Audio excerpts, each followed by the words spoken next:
E voltando aqui pela web com TV com a dica literária. À minha direita, sua esquerda aí no vídeo, Egídio Trambaioli Neto, da editora Uirapuru. E à minha esquerda, sua direita do vídeo, a belíssima Juliana Remualdo Trambaioli. Olha que sorriso bonito, que moça bonita, hein? Muito bom. Egídio, eu quero saber o seguinte, essa informação aqui é brincadeira, né? 20 anos de atividades aí como escritor. 138 livros. Falei em off, eu vou falar abertamente agora. Descobri porque que ele é o melhor amigo dela. 138 livros, isso dá uma média de 7 livros por ano. É muito livro. Então, até eu teria como melhor amigo meu pai, se ele fosse escritor. Não ia ver a cara dele nunca, não ia me encher o saco. Você sabe que eu fiz uma teoria quando mais jovem com relação aos meus pais? Um beijo pra vocês, queridos. Que é o seguinte, essa eu falo pra Juliana.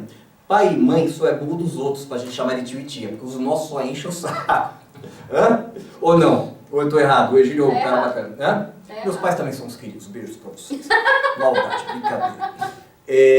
Mas 138 livros é muita coisa, Egídio. Uma vez um aluno pegou e falou assim, quanto? Eu falei, naquela época era acho que 130 por aí. Ele falou assim, Deus me livre. Deus me livre. Eu falei, você tem futuro. Não é? Uma média de 7 livros por ano. Uhum. Como é esse processo como autor, como escritor? Você pega e se coloca em clausura, ninguém me enche, não quero ouvir nada, não sei o que. Como é que é isso? Muito pelo contrário. Tá certo que tem épocas que às vezes chego à noite e estou escrevendo de noite, né? Mas é aquela coisa, vem uma ideia na cabeça, aquele fogo de fazer, né, de escrever, enquanto não faz, não sossega. E às vezes vem outra ideia, e quando você vai vendo, você já está com um monte de ideia, já tem um monte de livros aí já planejados, né? E nessa eu gosto muito de pegar, debruçar e fechar, né? Não ficar, faz um pouco, para, se bem que eu tenho algumas obras inacabadas. Às vezes a prioridade, uma encomenda de um serviço, de um trabalho, de um outro livro, de uma outra proposta, às vezes a renovação do livro que você já lançou, requer que você dê um break, né? Aí eu prefiro dar um break um pouco maior, porque aí quando eu for reler um livro do que eu já fiz, eu consigo parar às vezes alguma coisa que na época não tinha ficado muito redonda, né? Normalmente a gente quer ler o livro, quer ler o livro, quer ler o livro. Então tem um lá de 760 páginas mais ou menos, que eu decidi agora que eu vou dividir em 3, não cheguei a lançar um tijolão. É uma saga. Eu falei, uma saga vai virar uma saga mesmo, em 3 livros. Né? E agora, nessa divisão, eu sei que ele vai engordar um pouquinho. É natural. Porque você fala, faltou esse detalhe, faltou esse ponto, faltou isso aqui, e você vai criando. Mas é a mesma coisa de um livro, às vezes, que você fala assim, não, eu fiz esse livro para o público X, mas eu não quero que ele chegue lá naquele público, eu quero esse público aqui, nesse público um pouco mais jovem. Aí você faz uma adaptação. Entendi. E nessa história, Pinóquio do Asfalto. Sim. Pinóquio do Asfalto é um livro que já tem uma trajetória. Esse livro, minhas informações de bastidores, deixa eu olhar bem para minha área técnica, meu suporte ali, que me dá suporte. Estou olhando lá, deixa eu ver se os olhos estão trocando aqui informações. Este livro é um livro que já tem pelo menos 6 anos, 7 anos. Esse livro é de 2007, é isso? Foi uma publicação... Calma, uma pausa agora. Então isso significa que a informação está certa? Eu não acredito. E não é. Ah, bom, não é, tudo bem. Se é, você passou a mão na cabeça desse infeliz, e o não é a verdade dos fatos, é isso? E não é. Na verdade, assim, esse livro eu comecei a pensar nessa história no finalzinho dos anos 90, para você ter uma ideia, né? Mas o que aconteceu? Eu construí os elementos e aí eu queria dar a amarração, para que tivesse um final adequado para o público que eu esperava. Entretanto, começou uma brincadeira aí, brincadeira séria, né? Troca a ortografia, não troca, fica na velha, fica na nova. Então nós fizemos uma pequeníssima edição com 100 livros para dar atendimento a uma escola, numa época que eu cheguei a comentar durante uma palestra que estava fazendo livro e tal, e houve um interesse, então para atendimento nós fizemos uma versão, como que a gente pode chamar, um teaser, né? Uhum. Um teaserzinho. E aí depois fui fazendo uma adaptação para o livro para chegar nesse formato, que é o formato na nova ortografia e para um público que eu realmente tinha planejado. E o sucesso desse livro? Passar rapidamente para vocês aqui, para que vocês tenham um entendimento do que é o Pinóquio do Asfalto. Ele conta a história de um menino de rua, viciado, com uma série de dificuldades. Bom seria que isso fosse uma coisa só de ficção, né? Pois é, antes fosse. Que infelizmente não é. Mas o Egídio brilhantemente conseguiu. Podemos dizer que você romantizou Romantizei. essa questão trágica social, levando como informação, como entretenimento e principalmente tocando as pessoas. Né? Exatamente. A história, ela é a história do menino de rua que quer ser um menino de verdade.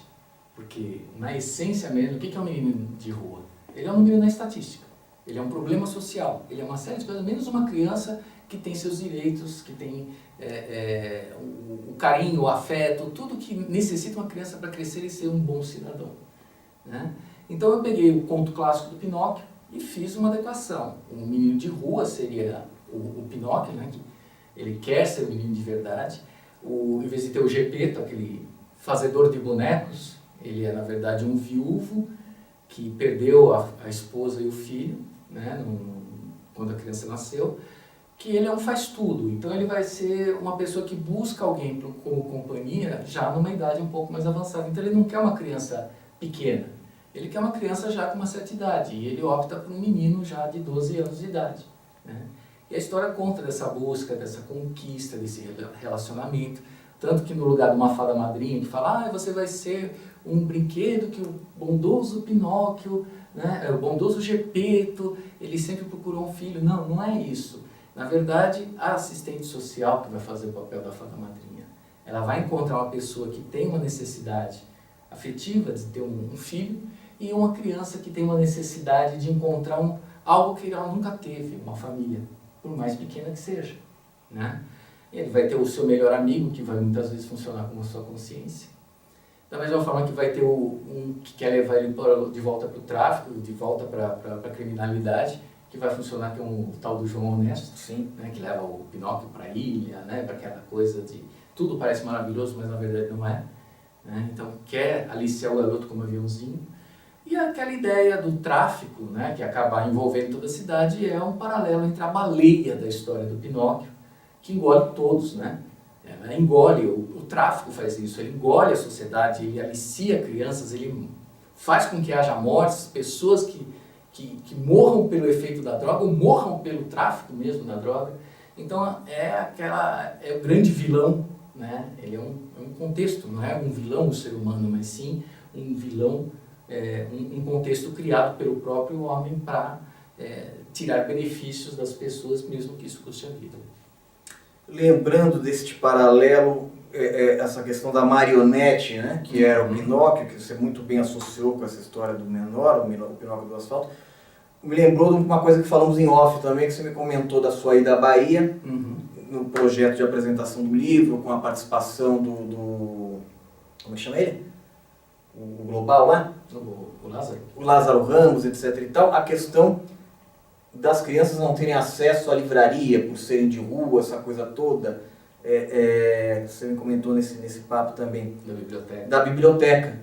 Ou seja, as pessoas olhando lá, os gestores da biblioteca pública, as crianças mal vestidas, as crianças ávidas por ler, por informação, não pode ser menino de rua.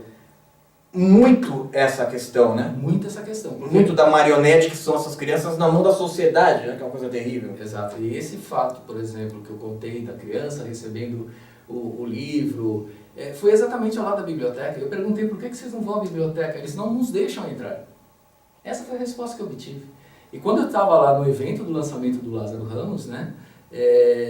Nós estávamos, e algumas crianças conseguiram entrar mais pela situação da gente ali olhando, e como que vai impedir uma criança de entrar?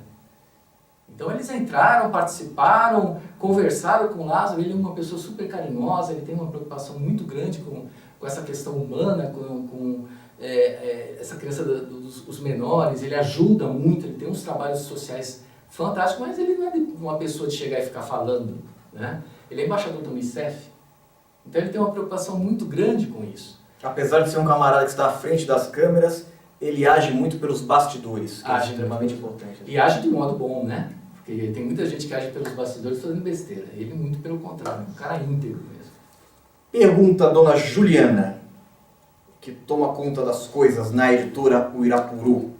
A pessoa quer comprar Pinóquio do Asfalto? Não vai conseguir. Ou vai conseguir? Porque eu fiquei sabendo que está esgotado, que já foi um pouquinho de livro lá ainda, se alguém quiser comprar. Tem lá. Já mandamos imprimir mais, mandamos imprimir uma quantidade monstruosa. Você pode comprar na Saraiva, na Cultura, na Leitura e na própria loja virtual da editora, que está com um trabalho social muito bacana. Qualquer livro que você compre na loja virtual da editora, repito, vai ter um título doado para uma criança em seu nome. A quantidade de livros, se você comprar 5, serão 5 livros doados para 5 diferentes crianças.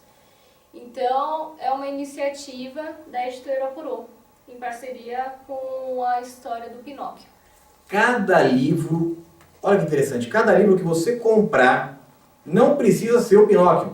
Qualquer livro da editora Irapuru que você adquirir, entra lá pelo site, que é o editorapuru.com.br. Lá no cantinho tem loja virtual, clica lá, escolhe o seu livro, tem até os kits especiais que te amo de Natal, que estão com um precinho maravilhoso de 45% de desconto, de até quantidade de 8 livros. Livro com desconto. Compra online, editoraoirapuru.com.br, você compra o seu livro. Esse aqui é o que eu recomendo, Pinóquio do Asfalto. Mas tem outros muito bons também. Só dele aqui são 138 livros na carreira toda. Mas tem outros livros muito bons também lá, porque a Juliana também é escritora, também tem coisas legais. Tem. Mais um close na Juliana. Olha que sorriso, que menina bonita. Você quer comprar um livro da Juliana? A Juliana vai mandar um livro para você autografado. Mando mesmo. Tá vendo? Hã? Com esse sorriso lindo, escritora talentosa, você recebe um livro dela autografado, comprando seu livro pela editora O Irapuru, e ainda vai ajudar crianças, entidades, divulgando a cultura para todo mundo. Você compra um livro, eles vão doar um livro da editora para alguma criança. Só que isso não é papo, não. Eles vão lá e mostram a criança com o livro. Vocês criam uma relação muito interessante com a editora, que vocês podem conversar com os autores, pode saber o que está acontecendo, que livro que foi, para onde foi, e a opinião dessa criança, que nunca leu nada, teve acesso à literatura pela sua ação. Então, faça você também, porque é uma forma boa de propagar a cultura, e você ter um pouco de paz de espírito também, porque isso é importante, né? A gente tem que ter um pouco de entendimento do nosso papel no mundo. Estou recebendo sinal lá, do nosso cinegrafista lá, o Wagner, com pompons, Wagner. Pompom não fica legal para você saltitando de pompom atrás da câmera. Mas enfim, cada um com as suas opções, né? Egídio, parabéns pelo seu trabalho. Muito obrigado. Eu agradeço muito a sua presença aqui conosco. Eu também agradeço o seu convite. Gostei demais. Peço a todos aí que entrem lá na editora O Irapuru para conhecer um pouquinho desse trabalho, desta dupla que está aqui representando a editora, que tem muito mais gente legal envolvida nessa história. E a gente fica por aqui. Juliana, uma linda, um beijo, sucesso para você sempre. Obrigada. E ficamos por aqui. Até semana que vem. Um beijo, tchau.